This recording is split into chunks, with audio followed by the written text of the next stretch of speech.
થરાદ પોલીસે માદક પદાર્થો સામે ઝીરો ટોલરન્સની નીતિ અપનાવીને એમડી ડ્રગ્સના વેચાણ પર મોટો પ્રહાર કર્યો છે। બાતમીના આધારે પોલીસે 2 યુવાનોને પ્રતિબંધિત મેફેડ્રોન ડ્રગ્સ સાથે ઝડપી પાડી કાયદેસરની કાર્યવાહી હાથ ધરી છે।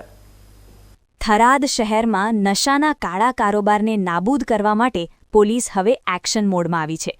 બનાસકાંઠા જિલ્લા પોલીસ વડા અક્ષયરાજ મકવાણા અને થરાદના ઉચ્ચ અધિકારીઓની સૂચના મુજબ એનડીપીએસ એક્ટ અંતર્ગત સઘન પેટ્રોલિંગ હાથ ધરવામાં આવ્યું હતું। આ દરમિયાન પોલીસ ઇન્સ્પેક્ટર એટી પટેલ અને તેમની ટીમ જ્યારે વિસ્તારમાં વાહન ચેકિંગ અને પેટ્રોલિંગમાં હતી ત્યારે તેમને ચોક્કસ બાતમી મળી હતી કે એક બાઇક પર ડ્રગ્સની હેરાફેરી થઈ રહી છે। બાતમીના આધારે પોલીસે વોચ ગોઠવી શંકાસ્પદ બાઇકને રોક્યું હતું।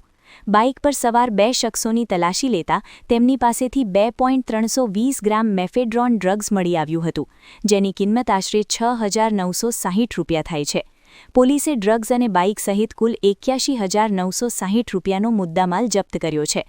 પકડાયેલા શખ્સોની ઓળખ થરાદના ધોરાવાસ ગામના સુજલ યાસીન સિપાઈ અને થરાદના પંચવટીના સાહિલ ગની ઘાંચી તરીકે થઈ છે। આ બંને યુવાનો આ ડ્રગ્સ ક્યાંથી લાવ્યા હતા અને થરાદમાં કોને વેચવાના હતા તે દિશામાં પોલીસે પૂછપરછ શરૂ કરી છે। થરાદ પોલીસની આ કામગીરીથી ડ્રગ્સના ધંધા સાથે સંકળાયેલા તત્વોમાં ફફડાટ વ્યાપી ગયો છે।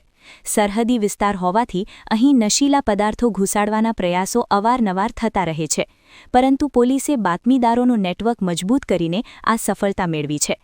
હાલમાં બંને આરોપીઓ સામે ગુનો નોંધી જેલના સળિયા પાછળ ધકેલી દેવામાં આવ્યા છે। મહેરબાન પોલીસ અધિક્ષક સાહેબ શ્રી વાવથરા ચિંતન તેરસિયામી સ્પષ્ટ સૂચના અનુસંધાને થરાદ પોલીસ વિસ્તારમાં જે થરાદ પોલીસનો સ્ટાફ છે તે પેટ્રોલિંગમાં હતો।